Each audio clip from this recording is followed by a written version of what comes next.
Good day, ladies and gentlemen. A warm welcome to another technical summary video presented by me, Letty Janse van Vuren. Our topic for today is guidance that's been issued by the IAASB on the new ISA for LCEs, which is the auditing standard for less complex entities. Now, the document that they issue here is guidance on the auditor reporting specifically. This is where your client has adopted the ISA for LCE. So let's go and have a look at the contents. We're going to look at why this is important, as always, going through an introduction, looking at an overview, the contents of the publication, and then lastly, I'll give you some links to source and bonus documents. But if we look at the story and pictures on the right-hand side, it's a document containing guidance, basically, dealing with the audit report specifically because we are in auditor reporting, where the audits of less complex entities auditing standard is being used, and it was issued by the IAASB. So let's just go and have a look. There are the abbreviations. IAASB is the standards board. ISA is the International Standard on Auditing, LCE, less complex entities, and then FS is just my financial statements. So why is this so important? Well, we know that the standard is ISA for LCEs, and if you've adopted that in your jurisdiction, then you have to comply with it. So we've got to conduct our audit in accordance with the ISAs. Otherwise, we can be actually negligent, because when your file lands up in court and the judge wants to make a call to see if you did what you were supposed to do, he's going to say, well, what were you supposed to do? What do the auditing standards say? The auditor should do this, the auditor should do that. So if you didn't comply with the ISA for LCE and you should have, well, then that's a big problem. Right. And also on your reporting, we've got different types of ISAs, ISA 700, 705, 710, all sorts on actual auditor reporting, on issuing the audit report. So we have got to be aware of all the latest publications and guidance that are issued by regulators as well as the standard setting boards, specifically like the IAASB. Specifically, after a new standard has come out, there will always be implementation guidance and adoption guides and blah, blah, blah. And for auditors specifically, because it changes what you need to refer to in your audit report, there's a whole section that deals with ISA for LCEs. So let's go and have a look at what this is. So think back to last year, December. ISA for LCEs was issued by them in December, just before we closed down for the annual shutdown. It cannot be used for listed entities or public interest entities. It's only effective for audits beginning on or after 15 December 2025. And like I said here, for jurisdictions that adopt or permit its use. To date, we have not yet had confirmation whether or not South Africa will be adopting this. If you remember correctly, there's a big controversy in South Africa with almost everybody being opposed to it. A couple of us understanding both sides of the story. That's my gift in life, is seeing both sides of the story. So we wait with bated breath. I have heard rumors that we will not be adopting this in South Africa, but internationally, until we hear anything further, we must know how this will affect our reporting.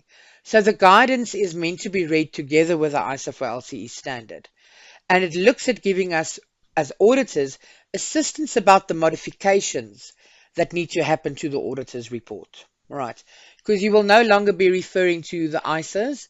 You will have to say that the audit was being conducted or has been conducted in terms of ISA for LCEs.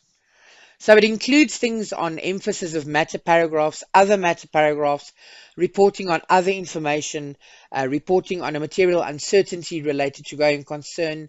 Then it also has 8 illustrative auditors reports, which I quite like.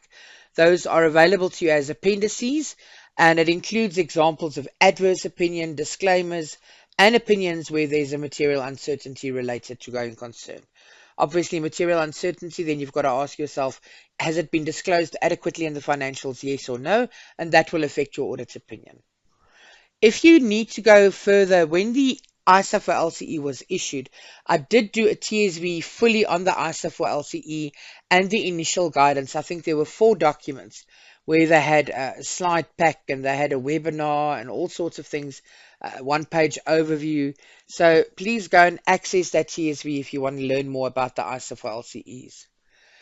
Very important, some of the aspects that are important to the standard we have to know that it's a standalone global auditing standard. So when you use this, you can't adopt this and adopt ISAs for the rest. You either adopt all the ISAs, the ISAs, or you adopt and you audit according to ISA for LCEs. All right. It is proportionate. It can be tailored. It's very easy to navigate if you want to support your smaller entities. It does give us the same level of assurance, and that's where people were saying, but the client's gonna say, oh, but this is now a lighter version of the audit, so we want to reduce the audit fee. You get exactly the same level of reasonable assurance as by doing a full audit under the ISAs. Right. It will help maintain confidence in your financial reporting. Um, have a look at that. But more important than anything else is this recognizes the importance of smaller businesses and their specific audit needs. I did put here at the bottom NB not yet adopted in South Africa. Right.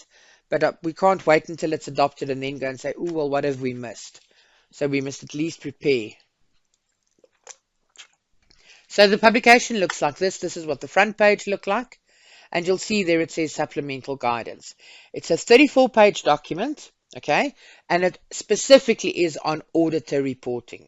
So let's go and have a look at what's included in here. So they look at the auditor's report, what the sections are, what the different contents must be, addressee, opinion, relevant ethical requirements, all that, what does it say? Then thirdly, they look at modifications to the opinion. Then they look at emphasis of matter paragraphs, other matter paragraphs, other information, and then number 7, material uncertainty. So the parts, I've just given you the part references to the file, to the actual document there. What's important to me here, and the most important, are the illustrative auditor's reports.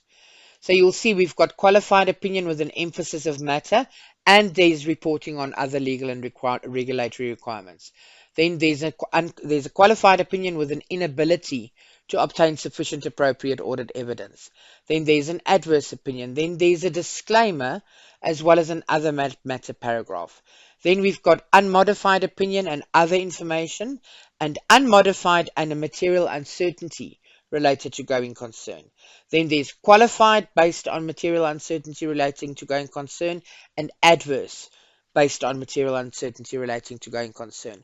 Remember, this is just the severity of it. Unmodified is where there is a material uncertainty, but the entity has adequately addressed that in their financial statements. They've disclosed it and so forth, and they are quite happy that they are going to be a going concern in future. All right. So that is the contents of this document. You cannot go without this document if your client has adopted or you adopt ISA for LCEs for your smaller clients. It will remain your decision, but before it becomes your decision, it needs to come from IRBA. IRBA are the ones that adopt the auditing pronouncements in South Africa, so we will wait for IRBA to confirm that.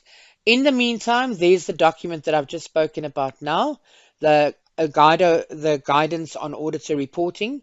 Then towards the end of September, which was literally now, they issued also an adoption guide, the LCE adoption guide. I will do a separate TSV on that one. I just wanted to let you know that it's out. And then just if you want to access the standard itself, just as a bonus, I've given you the link to that. Right. So if you have any further questions or you need more detail, please go and check out our technical alerts that are published daily. You can go and follow us on LinkedIn. You can also follow or access the IAAA YouTube channel, where you'll find hundreds and thousands of recordings and videos. So please feel free. On the YouTube channel as well, you'll find all my other technical summary videos. I think I've done about 190 now. All of them are short little 10-minute, 15-minute summaries on one specific topic. So please go and access those. You can access them whenever you want to. Then the webinars on demand is for where you've missed a webinar that you didn't attend, but you now want to. You can always go and purchase the documents, and then you listen to the recording at your own leisure. And then last but certainly not least is the MCLU subscription, and this will be probably on the first platform where you will hear whether or not we have adopted in South Africa or not. So every month we get together and we say what's new over the last month, and we bombard you with all sorts of information, and you then have to take that and make it practically applicable in your own firm. Right. But knowledge is power, and that's why this MCLU subscription is so vital. Right, so that then, ladies and gentlemen, is that from my side. I thank you for joining me for this TSV. Hopefully, you've got a bit of a better idea now of what the IAASB guidance is on auditor reporting when you adopt ISA for LCEs.